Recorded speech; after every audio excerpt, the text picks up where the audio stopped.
I mean, damn, I thought. But, that's okay. I'll have a plan for next week. Her grandfather and I would become good buddies, and by the time she picked him up, I'd be in. I wasn't above using people, remember. So when class let out that next week, I was the first one outside, and there he was, the old man in the wheelchair in the same spot. I made my way over, sat down next to him on the curb, just a few feet away, and I took a good look at him. He had an angry face, very, very angry. And he was older than I had thought, too, with white hair and ruddy skin with deep wrinkles. He was paralyzed on one side, probably by a stroke, I figured. His eyes were this pale blue and very sharp. He wasn't an old man that had very many senior moments, if you know what I mean. There was thinking going on there. And I was very glad that girl with the shiny red hair had inherited his blue eyes. But that angry face, it didn't fit into my plans. He certainly didn't want anything to do with me. Well, how you doing, I asked. The old man turned his head ever so slightly to get a peek at who was invading his privacy. Ever so slightly back. Okay, he murmured in a soft but rough voice. Pretty nice day, I said, hoping to start a conversation. Too cold, he shot back. Oh, well, this made me slightly amused. I thought, this was supposed to be the easy part, but I'm not giving up. I don't give up that easily, so continue. Are you taking a class here? The most disdainful look and harsh no for his answer. Geez, I was starting to think this plan needed some alteration. I thought befriending her grandfather was going to be the easy part and help me get the girl with the shiny red hair, but, well, having him hate me, that couldn't be any good. He seemed to have just dismissed my presence as he awkwardly dug into his coat pocket to try and find something. He pulled out this crumpled pack of cigarettes. There were none left, and he was visibly disgusted as he crushed the empty pack and tossed it aside. Do you have a cigarette? He asked me in his nicest tone to this point. I didn't, but of course I told him I'd try to find him one. So luckily for me, I was able to find someone who gave me a cigarette, and he gave him it as well. And so he looked me into the eye and said, thanks. Okay, finally I broke through. I thought, here we go. What's your name, I asked. Arthur Fager. I replied, nice to meet you, Mr. Fager. He looked at me a little oddly. I didn't understand why at the time, and I didn't really have time to think about it because just then the van was approaching. My week's worth of planning were about to pay off until I realized that the girl with the shiny red hair was not driving the van. Out climbed an older woman who I presumed to be the mother of the girl with the shiny red hair. Oh well, there was always next week. I actually decided this was a good thing because I would be able to fortify my position with Mr. Fager. He and I were going to be such good friends by the time the van pulled up again, I wouldn't be surprised if I'd had an invitation to Sunday dinner, long before his granddaughter or his daughter or whoever got out of the driver's seat. That was my new and revised plan. Well, maybe not Sunday dinner, but at least I could win his confidence and then express my most sincerest interest in his granddaughter. I know, true, plans up to now had a similar endpoint, and they didn't exactly go off like the 4th of July fireworks, but I had learned Mr. Fager's weakness. I was coming armed with cigarettes, and because I don't know a smoker, who doesn't enjoy coffee, a thermos full of coffee that I could share. That next week lecture was short and let out early, so I took that as a good sign. And all the more time for us to make friends, see? And there he was at the same spot again. So I sat down and settled in without saying a word. Mr. Fager seemed to be the strong, silent type, and there was no sense in trying to be overly verbose and annoy him. He had a low threshold for annoyance, it seemed, and so I was treading softly. We exchanged highs, and I offered him a pack of cigarettes. They're your brand, right? Yeah. Oh, excuse me, force in my throat. He said quickly with a hint of joy in his voice as he urgently balanced the butt he was smoking on the frame of his wheelchair so as to free up his good arm and take the pack. Thanks. Oh, my pleasure, I responded. And really it was. I was kind of happy and truly a little amazed that the cigarettes, they brought this moment of joy to Mr. Fager's face, some relief from that anger. The pack was quickly buried inside his flannel jacket, and he carefully retrieved the burning butt. Thank you very much, he said again, but this time turning and taking a good look at me. Want some coffee, I asked. Another yeah was the response, but this one with even more eagerness and joy than the cigarette yeah. It was like giving candy to a baby. Mr. Fager was in heaven, and I just sat there in my own cloud and watched. The old man had it down to a science, a sip of coffee, a couple of puffs, a sip of coffee, all with just the one hand. And then after a long period of no talking, thank you. This is good coffee. I had been mindful of not ruining his progress with the kinds of questions that had earned me such disdain the week prior. But I was curious as to why he was on campus each week, so I figured I might as well ask. I was in as good a position as any. He responded, I watch old war movies, he said in a friendly way. Oh, okay, yeah, I've seen the flyers for those. Did you fight in World War II? I guessed that was about the right time frame. He said he wanted to, but they wouldn't let him. And I asked if he received a medical exemption. Well, at this, Mr. Fager was silent for a longer moment than I would have expected, but then eagerly agreed, yeah. We spoke of World War II for another 15 minutes or so. He led the conversation with me asking questions. I learned some really interesting facts. For someone who didn't fight in the war, he sure knew an awful lot about it. He was happy. He was even more happy then than when I had given him the coffee or the cigarettes. He was almost a different person. See, that anger on his face was completely gone. The slow, short answers became soft, slow ramblings with a friendly tone and even a bit of pride in them. I had definitely made a friend. I just didn't realize that I was Mr. Fager's first friend in over 70 years.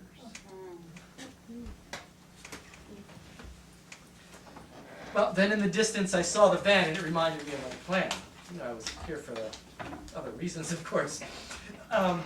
So, you know, maybe she'd be there in about 30 seconds, and I pointed out the van to him and said, "Here comes your ride, Mr. Fager. Who's picking you up today, your daughter or your granddaughter?" Well, I wasn't sure what I had done, but he became very tense. "So long," he said, and then he unclicked the wheels of his wheelchair and used his good leg to dredge himself maybe 10 yards down the sidewalk, where the van stopped. What was this? I was baffled. What had just happened? He hadn't moved from that spot in the previous 2 weeks when the van arrived. What did I do? I mean, I wondered from the appointed distance as I watched the girl with the shiny red hair joyfully greet Mr. Fager and maneuver his chair into the van. After she closed the side door, she peeked at me and gave an almost smile. Now this is one that I recognized. She returned to the other side of the van, closed the door, and drove away. And you know, I was sitting there on the curb with very mixed emotions. But I recognized that look. This was a look that I had long ago logged as one of interest. She liked me enough that even if I was just mildly charming. I could get a first date. Of this, I was sure. So this was great. But what happened with Mr. Fager? We've been getting along so well. What did I say? I hoped he wasn't mad. He hadn't seemed mad. Anyway, it was Columbus Day on Monday, so I used the day off from work very productively. See, I slept until noon. I ate, and watched TV, and ate some more. I did go to the gym though, so it was a really good day of recharging. But throughout the day, Mr. Fager kept popping into my mind. What had happened 2 days prior that made him so uncomfortable? Maybe he didn't want me to meet his granddaughter. I couldn't understand this theory, but it was all I could go on. It was the best I could decipher. I mean, was I that transparent? I'd have to find out for sure, because if that was the case, I'd have to convince Mr. Fager otherwise. Because of, well, I just felt this was nonsense, of course. Well, it was on my way home from the gym late that afternoon that I would discover the answers to all of my questions. I was driving along when I passed a jogger with the shiniest, most beautiful red hair you could ever imagine. Could it be? Could I be that lucky? A quick look in my rearview mirror confirmed it. It was the girl with the shiny red hair. I had to think, you know, I was flustered. I needed to think quickly. I need to do something. This is my opportunity. She was jogging. I was in workout gear. How fortuitous, I thought. So I drove another half mile or so, parked my car, and started jogging back towards the girl with the shiny red hair. Yes, by the way, I did think it would be a relief to finally learn her name, of course, and pack away this long moniker, this way too long moniker. She was about, 100 yards away.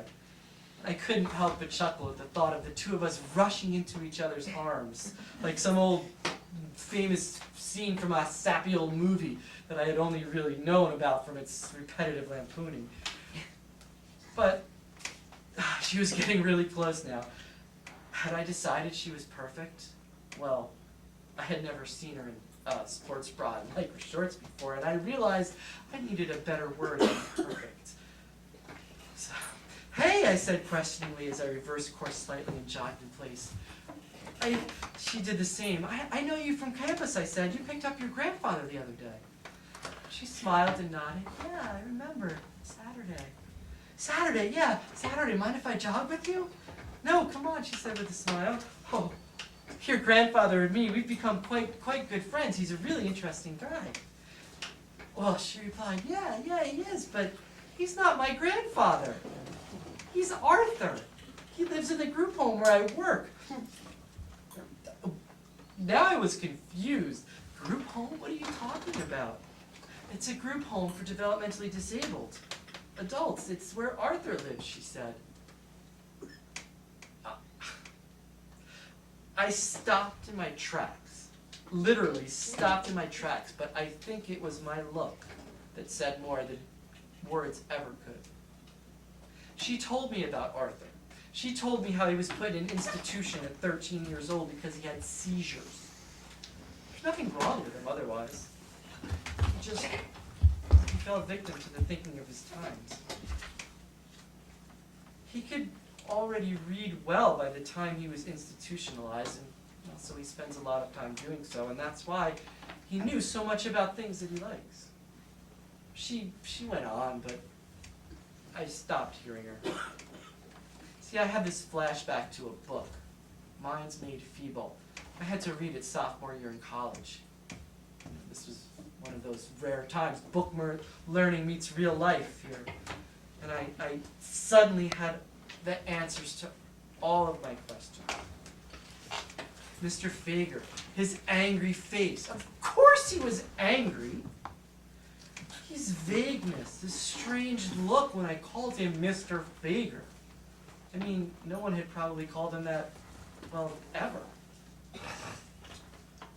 And of course his not correcting my complete misunderstanding of the situation. You see, he was, at least for a short while each week, the getting to live the life that was due him, the life that was taken away. For those moments that he and I spent together, he was Mr. Fager. Not the man who was developmentally disabled. He was the man who could teach me about World War II. The man who had children. The man who had grandchildren. See, my being an outsider that didn't know the labels that were thrust upon him, that was his way to escape that angry and bitter life that he was living. I wasn't going to take that away from him. I couldn't take that away from him. I would have to remain an outsider.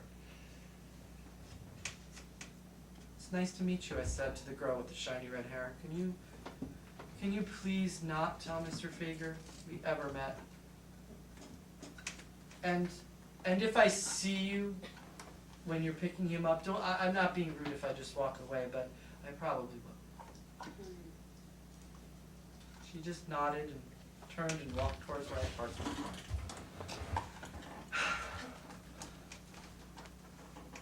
Anyway, that next week, Mr. Fager and I agreed we would meet outside and go over to the student union for lunch and drink lots of coffee every Saturday.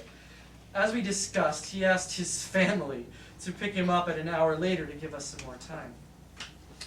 We would talk about World War II, or old westerns, or the Rat Pack, and well, that was pretty much it. Our conversations were limited to those three topics, but I didn't mind. I didn't mind at all. See, Mr. Fager was a different, happier person during those short respites of dignity than the man I had first met at the curb. We eventually expanded into an occasional Friday evening. He would get dropped off at the American Legion where my father and his friends sit at the bar, and they would sit with their new friend, Arthur.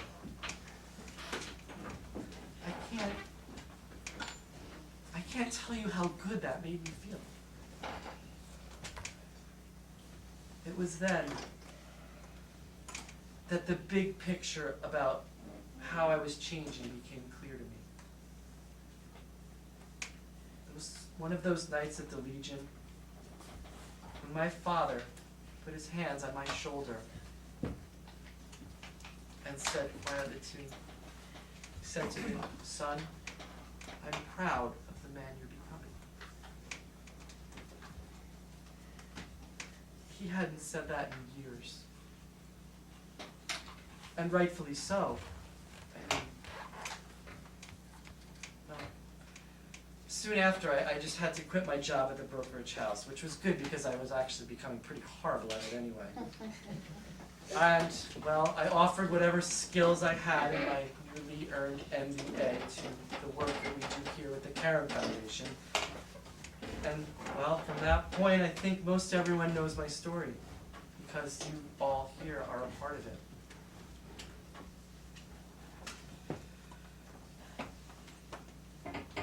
And as for the girl with the shiny red hair, you all know her too. You see, we had met up a few years later at Arthur's funeral, and last week we celebrated our 12th wedding anniversary.